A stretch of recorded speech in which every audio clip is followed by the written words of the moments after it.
बोलो सतगुरुदेव की जय हो। ऐसे और वीडियोस देखने के लिए सब्सक्राइब बटन दबाएं। सच साहिब, यदि आपने श्लोक टीवी 24 चैनल को सब्सक्राइब नहीं किया, चैनल को सब्सक्राइब करें और बेल आइकन के बटन को भी दबाएं ताकि हर वीडियो मिले आपको सबसे पहले। इस भर्तृ भूप ने, भर्तृ एक राजा था,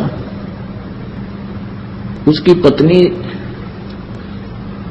पत्नी जो थी बहुत उसकी नजरों में बहुत ही सुशील और बहुत प्रिय थी।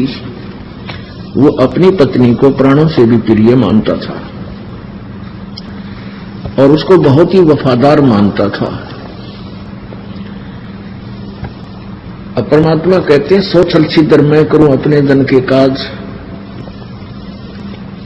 पता नहीं किस कारण से परमात्मा कैसी चोट लगाता है अपनी प्यारी आत्माओं को इस काल के जाल से उकासने के लिए, बाहर निकालने के लिए।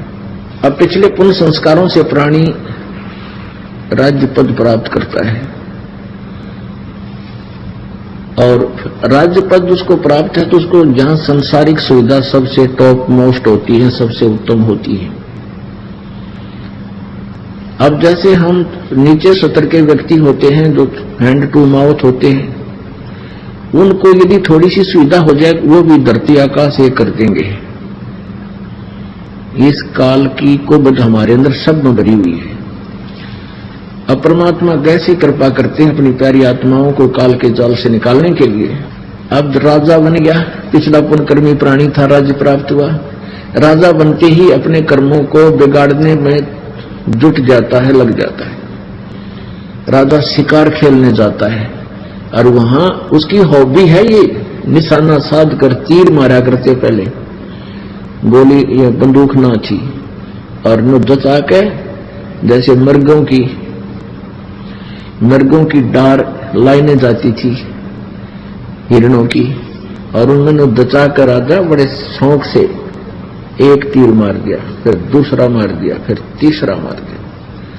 3-4 मर्गों को मार के घर लाता और फिर बनवा के मांस उनका खाता।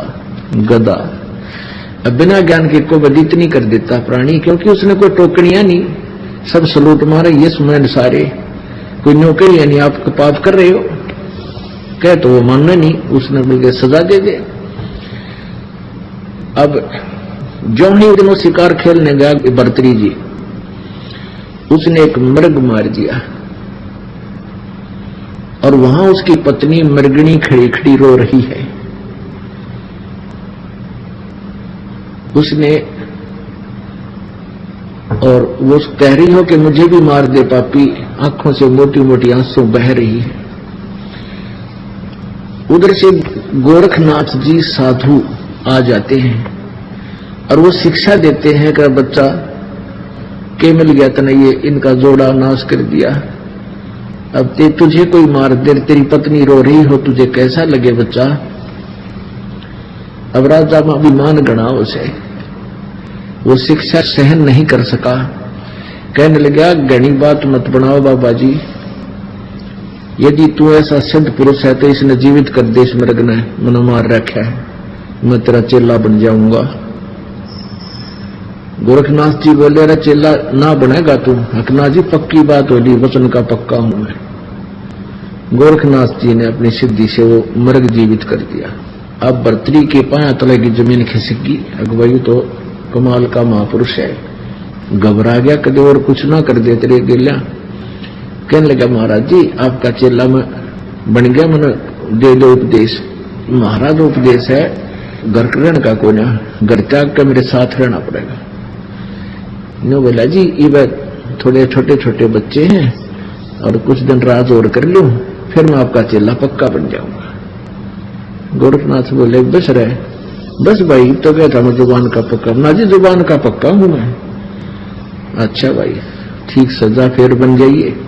तो गोरखनाथ ने कहा कि बच्चा, ना तो तेरा परिवार अपना है, ना तेरी पत्नी अपनी है, ना ये राज तेरा है, ना ये मंत्री तेरे हैं, ना सेना तेरी है। जब तेरे खोटे दिन आवेंगे, तेरे मंत्री तेरे शत्रु बन जाएंगे और तेरे ही सैनिक तेरे विरोधी हो जाएंगे और तुझे दो पैरों को जगह नहीं मिलेगी कि तब छुप कर समय व्यतीत करेगा, कोई राजा दूसरा अटैक कर देगा, तू भाग जाएगा, तेरे पल्ले कुछ नहीं रहे कि तो घास तोड़ के खाओगा।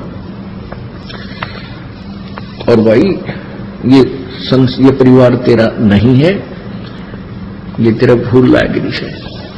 मैं बोला ना जी ऐसे कैसे कह रहे हो, मेरी पत्नी तो मुझे बहुत चाहती है और वो तो मेरे लिए गेल मर जाएगी मेरे। परमात्मा बोल, गोरखनाथ बोले भाई ठीक से बेटा, हमने जो कहना था कह दिया तेरे थे। आप जब इच्छा हो, जब छकले इस राज थे और छकले इस संसार तो जब आजिए मेरे पास, अपना स्थान बता दिया कि मैं वहां रहता हूं। अब परमात्मा कैसे जड़ निकालते हैं। अब वो अपनी पत्नी को वफादार मान्या करता भर्तृहरि जी। अब एक दिन क्या हुआ, गोरखनाथ जी अन्य रूप धारण करके साधु का, वो पहचान नहीं सका उसको, राजा के पास गया कि राजा ये मेरे पास एक अमर फल है, इस अमर फल के ये गुण है कि जो इसको खा लेगा वो सदा युवा बना रहेगा, बहुत लंबी उम्र हो जाएगी उसकी, वो मरेगा नहीं शीघ्र से। और आप बहुत अच्छे नेक राजा हो, न्यायकारी हो, प्रजा के हितैषी हो, इसलिए मैं चाहता हूं कि आप इसको खा लो। अब राजा को वो फल देकर संत चला गया। अब राजा ने सोचा मैं क्या करूंगा, इस फल ने खाकर मैं अपनी पत्नी को खिलाऊंगा, वो बहुत ही अच्छी है और वो अच्छी लंबी उम्र की हो जाएगी। यानी वो अब उसको बहुत ही ज्यादा चाहता था, उसने वो फल अपनी पत्नी को दे दिया, उसके गुणों से परिचित करा दिया। वो कहने लगी रख दे, मैं फिर नहा धोकर खाऊंगी इसको। ठीक है। फिर कुछ दिन के बाद उसने पूछा कि तैने वो फल खा लिया कि खा लिया? बहुत अच्छा किया। अब उसका क्या था, उसकी पत्नी का संबंध अवैध संबंध था उसी के एक नौकर के साथ। उस पत्नी ने सोचा कि मैं क्या करूंगी, खाकर इसको अपने मित्र को दे देती हूं, ये युवा बना रहेगा। उसने वो फल उसको दे दिया। उसका नौकर जाता था वैश्या के पास, उसने सोचा ये फल मैं उस वैश्या को दे दूं, वो उसको ज्यादा चाहता था, उसने वो फल उस गणका को दे दिया, उस फल के गुणों से परिचित भी करा दिया वैश्या को। तो गणका ने सोचा कि मैं इस फल न खा लूंगी, सारी उम्र कुकर्म करूंगी, राजा बड़ा अच्छा है, नेक है, न्यायकारी है, क्यों ना ये फल उस राजा को दे दूं।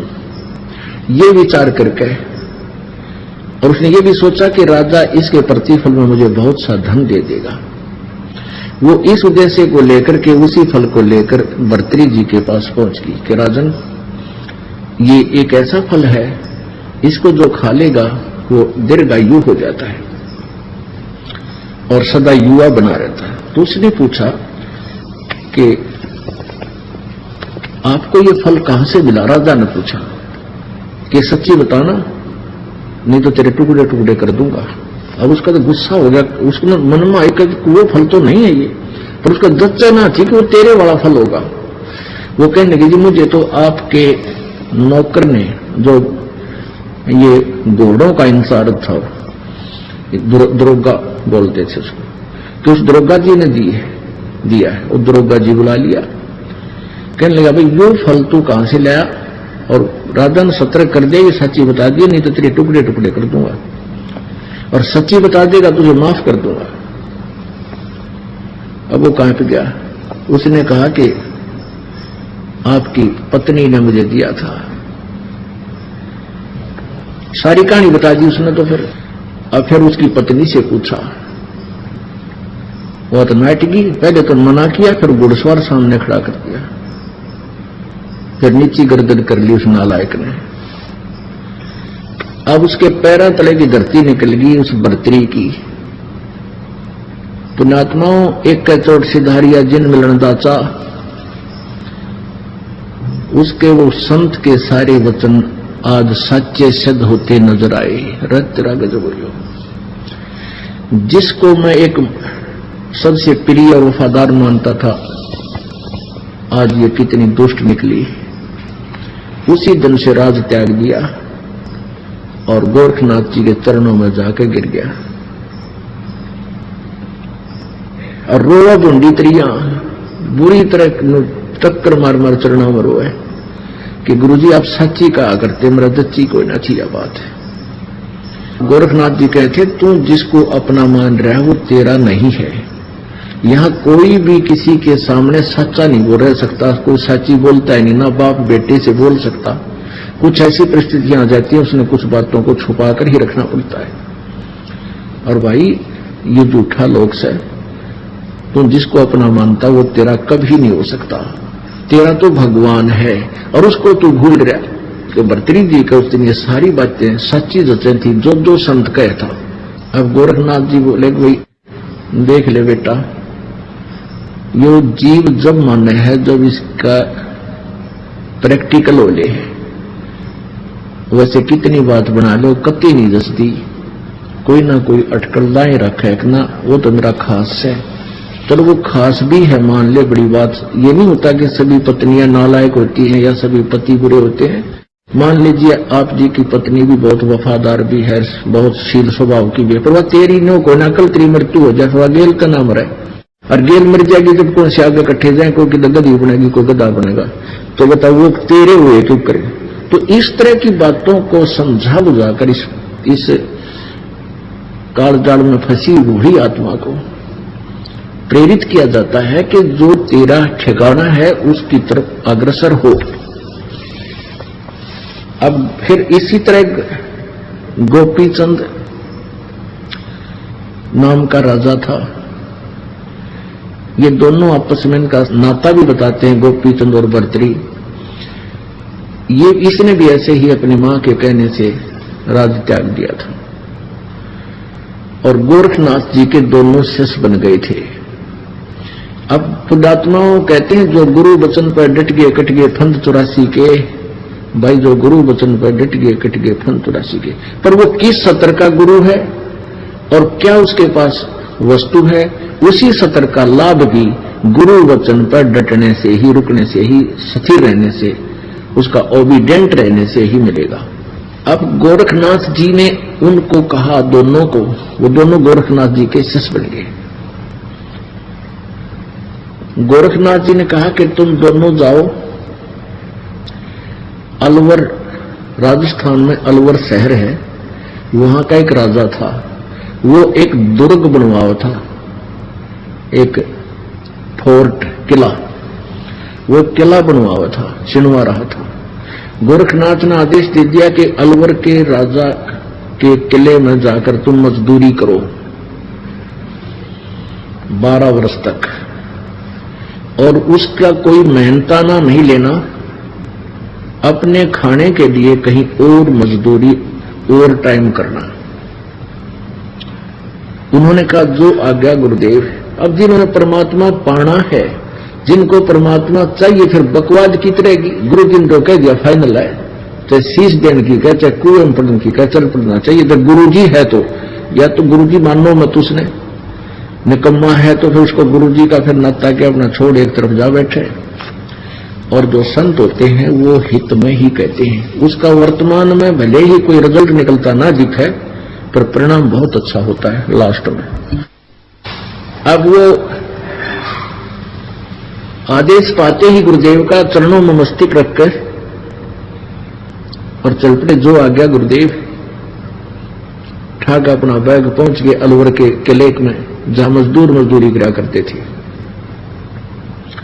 जो समय मजदूरों का होता था उतना समय तो वहां करते, फिर उसके बाद अपनी रोजी रोटी के लिए कहीं तलाश करने लगे ओवर टाइम जॉब। 2 दिन हो गए कुछ नहीं मिल रहा, भूखे सो जाते, सुबह उठते फिर मजदूरी करने चले जाते।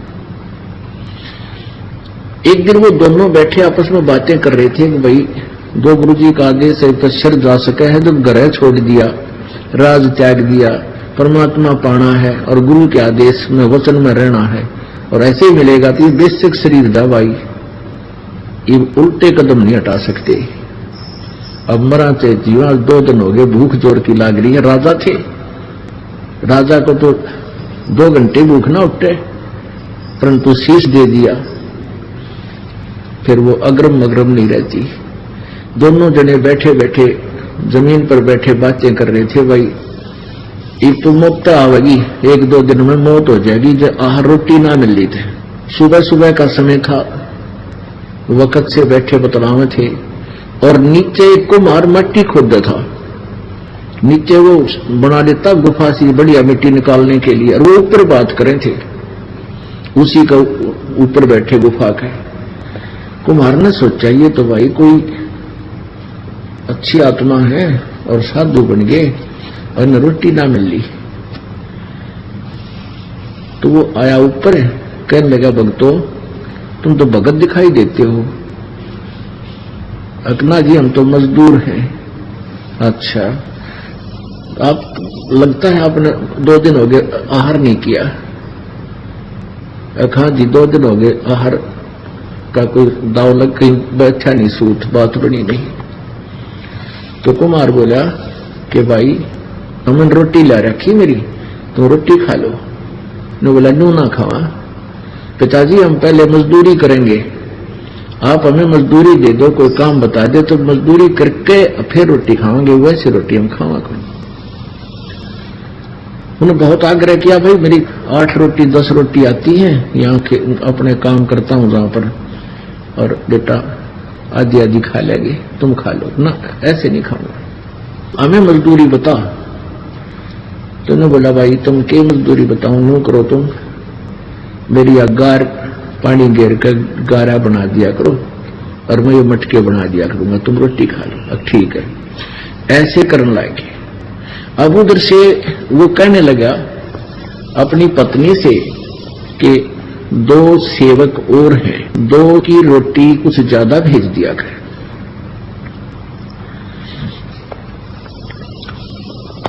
तो उसने देखा जाकर, उसकी पत्नी ने, कुम्हार की पत्नी ने, कि ये तो एक बार गारा बना देते हैं, गारा मिट्टी खोद लाते, फिर सारा दिन तो ये अपना कितौरा काम करे है। तो वह क्या करने लगी, रोटी जितनी उसकी भेजा करती थी, पहले 10 रोटी भेजती थी, तो उसने 8 कर दी और कम कर दी नालायक ने। तो उन 8 में थे वह 2-2 ताई दे दे, 3-3 ऐसे अपना पट्टा कर ले और वो रोटी खा कर चले जा। तो ऐसे उन्होंने, फिर उसने क्या किया कि 8 की जगह 6 कर दी। वो 6 रोटी आन लागी, 2-2 खा ले। वो तो कुमार से घर जाकर भी खा ले, पर वो उनती खा, बेटा तुम 3-3 खा लो ना, हम 2-2 खाएंगे, 6 आई है 2-2 बांट कर खाएंगे। तो वो ऐसे वहां मजदूरी करते 12 वर्ष बीत गए, अलवर का किला पूरा हो गया। अब वो जो उन्होंने वो मटके जो थे कुमार ने आवे में दे रखे थे पकने के लिए, उसमें आग दिवा दी उन्होंने, सारी मजदूरी करवाई, फिर रखवाए, यानी उसमें आवे में 4 रखवा दिए, आग लगा दी। जब आवा पकने को हुआ, उस दिन खड़ा होकर के गोपी चंद और भर्तरी जी दोनों एक सुर में कहने लगे कि पिता का हेत माता का कुहेत, आधा सोना आधा रेत। यूं कहकर वो चले गए। अब जिसने उन्होंने वो शांत हो गया, ठंडा हो गया आवा। आवा माने एक ऐसा कीलन सा होता है जिसमें ये मटके पकाए जाते हैं। उन्होंने क्या देखा कि जब उस आवे को खोला, मटके निकालने लगे। आधे मटके तो सोने के, आधा हिस्सा मटके का सोने का, आधा कति कच्चा रेत, कितने जो गनीनों का अलग पाया। अब वो आधा सोना आधा रेत जब कुम्हार और कुम्हारी ने वो देखा, वह कुम्हारी टक्कर मार मार रोने लगी। न बोलिए तो कोई महान आत्मा थे और मैंने इनके साथ बहुत जलालत की, मेरा केरा होगा। ये तो इतना धन देंगे, इतना सोना इसने कहाँ रखेंगे, छुपाते फिर राख डालें इसके। कहने का भाव ये है पुण्यात्माओं अब गोपी चंद और भर्तृहरि जी को जैसा भी गोरखनाथ जी ने ज्ञान भक्ति मार्ग दिया था, उन्होंने सिर जड़की बाजी लाके किया। और ये एक नियम है, आप जिस भी संत का उपदेशी बन जाते हो, जैसा उसने मार्गदर्शन किया है उसको तन मन धन से करोगे, उस सत्र का लाभ भी उसी समय मिलेगा। उसकी प्रत्येक क्रिया, प्रत्येक आज्ञा का पालन करो। अब उस क्रिया से गोपी चंद और भर्तृहरि को जो साधनाएं उसने बताई, गोरखनाथ जी ने उन्होंने की, उससे कितना लाभ होगा कि वो अब प्रथम मुक्ति प्राप्त है और वो ऊपर स्वर्ग के अंदर विद्यमान है। जब उनका स्वर्ग का समय वहां पूरा हो जाएगा, फिर वो पृथ्वी पर आकर एक बार फिर राजा भी बनेंगे दोनों। उसके बाद 184 योनियों में वो चले जाएंगे। पुण्यात्माओं, सतगुरु के अभाव से श्रद्धालु श्रद्धा भी बहुत रखते हैं, समर्पण भी करते हैं। रावण ने शीश भी काट कर चढ़ा दिए अपने गुरुदेव के आज्ञा से, शिव जी को प्रसन्न करने के लिए, जैसा उसको ज्ञान मिला था। और फिर क्या मिला लास्ट में? एक बार तो यहां संसारिक सुख नजर आए, फिर दुर्गति हुई और सारी उम्र के लिए नरक में ठोक दिया गया।